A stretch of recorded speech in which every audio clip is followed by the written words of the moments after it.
AI camera ഇടപാടിൽ മുഖ്യമന്ത്രിക്കെതിരെ വിമർശനവുമായി രമേശ് ചെന്നിത്തല വീണ്ടും. പുകമറ ഉണ്ടാക്കുന്നത് മുഖ്യമന്ത്രി പിണറായിയാണ്. മുഖ്യമന്ത്രിക്ക് ഒന്നും മറക്കാനില്ലെങ്കിൽ എന്തുകൊണ്ട് ജുഡീഷ്യൽ അന്വേഷണത്തിന് തയ്യാറാകുന്നില്ലെന്നും ചെന്നിത്തല ചോദിച്ചു. മുൻ ചീഫ് ജസ്റ്റിസിനെയും ചെന്നിത്തല വിമർശിച്ചു. സർക്കാരിനെതിരെ താൻ കൊടുത്ത പല കേസുകളിലും മുൻ ചീഫ് ജസ്റ്റിസ് മണികുമാർ അടയിരുന്നുവെന്നും ചെന്നിത്തല. ഈ കടലാസ് കമ്പനികളെ ന്യായീകരിക്കുന്ന വഴി ഈ അഴിമതിയിൽ മുഖ്യമന്ത്രിയുടെ പങ്ക് വളരെ വ്യക്തമാവുകയാണ്.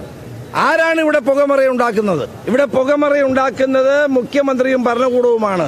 ഞാനും പ്രതിപക്ഷ നേതാവ് വി ഡി സതീശനും ഞങ്ങൾ ഉന്നയിച്ച ഒരു കാര്യത്തിനും മുഖ്യമന്ത്രി മറുപടി പറഞ്ഞിട്ടില്ല. മുഖ്യമന്ത്രി വിശദീകരിക്കുന്നില്ല. ഇത് ഒരു വലിയ കള്ളക്കളിയും അഴിമതിയുമാണ്.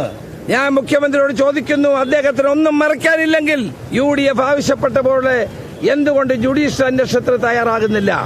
എന്തുകൊണ്ട് അദ്ദേഹം ജനങ്ങളുടെ മുമ്പിൽ കാര്യങ്ങൾ പറയാൻ തയ്യാറാകുന്നില്ല?